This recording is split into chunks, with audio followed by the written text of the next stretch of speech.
So China is kind of back to work. The lockdown has been lifted. The epicenter Wuhan is apparently reporting no new cases. And apparently the Chinese method is the only method that has proved successful. This should be good news. But good news from China, or for that matter any news from China, meets with a problem. The problem of credibility. Can China's coronavirus recovery be trusted? It feels a bit odd to be even asking this question. The world still doesn't have an answer to the many questions that we've asked of China. Repeatedly, for more than 3 months now, questions about the source of the virus, the cure, the research, the reopening of the wet markets, no answers at all. So we keep asking the questions and we take the good news from China with a sack of salt. Tonight I want to raise 5 questions, 5 very basic, simple questions for China to answer. I'll try to keep them as direct as possible. Question number 1, where did the Wuhan virus come from? The coronavirus come from? China says it wasn't Wuhan. For a while, the Chinese blamed the Americans, but now they have made a U-turn. So where did the virus come from? It's very important to know. Was it the wet markets, which the Chinese government strangely hasn't shut down? If yes, then we must be preparing for another pandemic, a COVID-21 or 22, God forbid.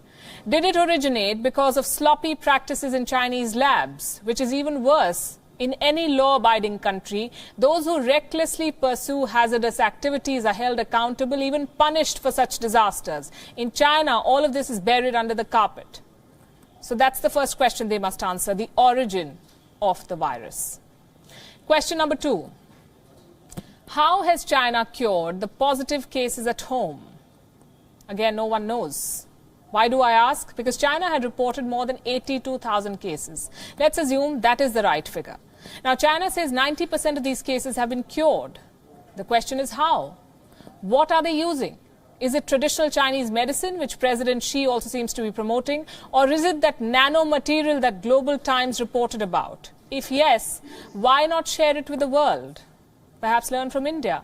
Hydroxychloroquine is not even a proven cure. It's a potential cure, and India has exported 14 million tablets of it. It is gifting paracetamol to neighbors and many life-saving drugs to nations in peril. What has China done? Donation diplomacy, and that too backfired. China exported faulty masks and test kits. If China had cured tens of thousands of people, it claims it has, it should tell the world how and spare us the test kits. Question number 3.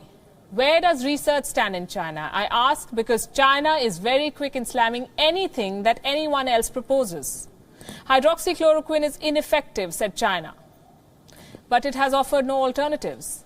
It should, because it had a clear head start. It had the first samples, which it destroyed or hid. It reported the first case in December 2019. It's been almost 4 months now. China boasts of the world's biggest research labs. What are they doing? We won't know because China is clamping down on the publication of coronavirus research. Any academic papers on the virus will not be published until they receive a green light from the Special Task Force of the State Council. Believe it or not, a Special Task Force for research.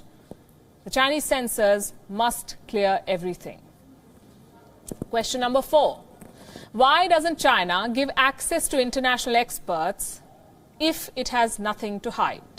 China says it's a collective challenge. Fine. Global experts want to share their knowledge, make a collective effort. Why is China not accepting those offers?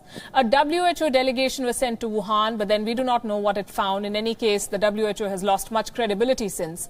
The US Center for Disease Control has offered to send experts to China. Beijing denied. The question is why? What is China hiding? And the last and most pertinent question, can China assure the world that this will not happen again? Will China shut its wet markets? After all, knowing how a pandemic started is key to stopping the next one. And China's wet markets have been the birthplace of many diseases. There have been warnings, scientific warnings. But these markets have gone back to selling exotic meat. From deer to minks to foxes, bats and pangolins, they're all back on the plate. What assurance, if any, can China give the world? Instead of answering the questions, though, China holds a light show to celebrate and divert attention. Well, we will not be blinded by these lights. The questions will continue. It is important to hold China accountable and make China pay.